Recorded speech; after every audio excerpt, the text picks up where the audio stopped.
Le premier chapitre de ce cours va être dédié aux bases du croquis.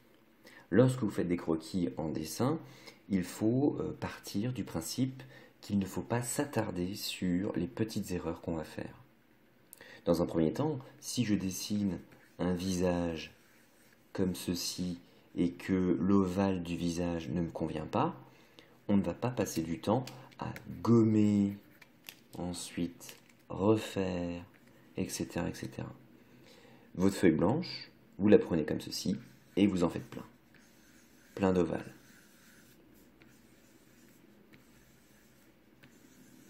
Le but, c'est de pouvoir dessiner un ovale qui soit suffisamment ovale pour pouvoir représenter la tête de votre personnage. Ensuite, le deuxième conseil que je vais pouvoir vous donner, c'est dessiner au crayon à papier sans forcément vous prendre le chou sur quel type de crayon vous allez prendre. Il y en a qui vont parler de HB, il y en a qui vont parler de 2H, etc. Vous prenez pas la tête avec ça pour l'instant. Prenez le crayon que vous aimez bien, les feuilles que vous aimez bien et commencez à faire des croquis. Les croquis sont la base du dessin et du niveau que vous allez avoir. Par exemple, si je veux dessiner une maison, je vais déjà m'imaginer la forme géométrique principale. Ensuite, je vais vouloir dessiner un toit. Et une fois qu'on aura appris quelques bases de perspective, on pourra commencer à rajouter des éléments qui vont montrer que notre maison va être en perspective. Une fois qu'on a vu la perspective, on pourra travailler les ombres.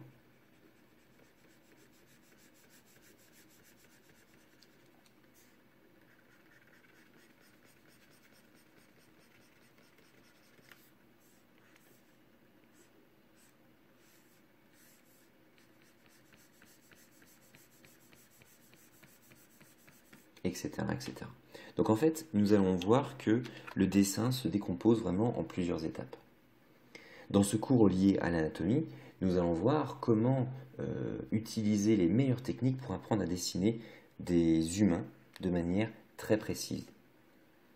On va partir de croquis très simples, de formes géométriques, et on va vraiment travailler chaque élément du corps humain de manière à bien décortiquer quels vont être on va dire, les raccourcis ou les choses qui vont montrer que votre personnage est bien proportionné ou a des défauts. Dans un premier temps, nous pouvons voir que lorsque vous dessinez un croquis, on a tendance parfois à commencer par les pieds. Le problème de commencer avec les pieds, c'est que, eh bien, on se retrouve très souvent en haut de la feuille en n'ayant pas la place de se dessiner la tête. C'est une mauvaise habitude. Commencez toujours par le haut du personnage, donc la tête. Ensuite, on fait le bas. Et ensuite, les jambes, etc. Vous voyez qu'ici, je n'ai pas eu la place de dessiner les pieds. À la rigueur, c'est pas trop grave. Vaut mieux ne pas voir les pieds plutôt que ne pas voir la tête. Ne vous souciez pas des techniques comme l'encre, la gouache, ce genre de choses. Nous n'allons pas voir ça dans ce cours-là, mais on va vraiment se concentrer que sur l'anatomie des personnages. Chaque détail qu'on va voir pourra être un exercice sur lequel vous pourrez vous exercer encore et encore et encore pour vous permettre de vous améliorer dans votre façon de dessiner.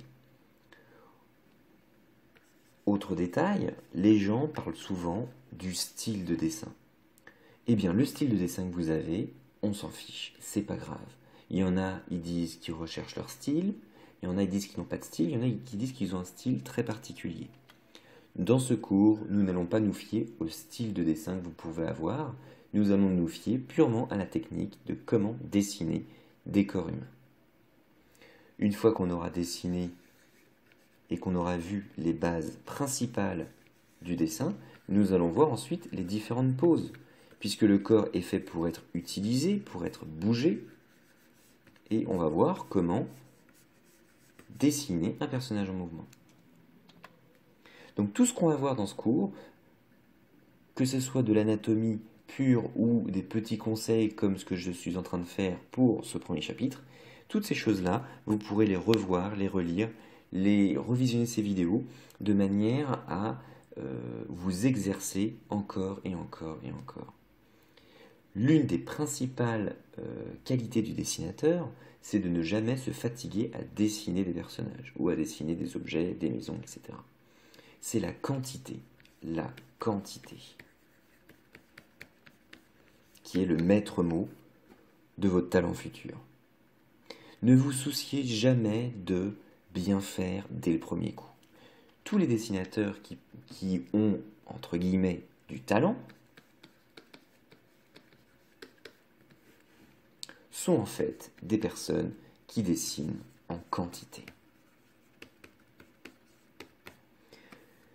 Ces deux choses, le talent et la quantité, ne sont pas des choses qui sont antinomiques. On ne peut pas dire qu'elles vont l'une contre l'autre. On pourrait tout simplement dire que le talent, ou plutôt la qualité de votre travail, dépend en premier de la quantité. C'est pour ça que, même si je peux vous montrer les techniques de dessin, il ne dépend que de vous de dessiner encore et encore et encore de manière à vous améliorer.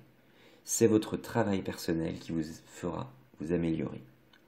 Aussi, si vous envisagez peut-être plus tard de vous inscrire dans une école de dessin ou de vous inscrire à des cours de dessin, le meilleur prof du monde ne pourra pas vous enseigner comment devenir bon rapidement. Être bon, c'est dessiner énormément.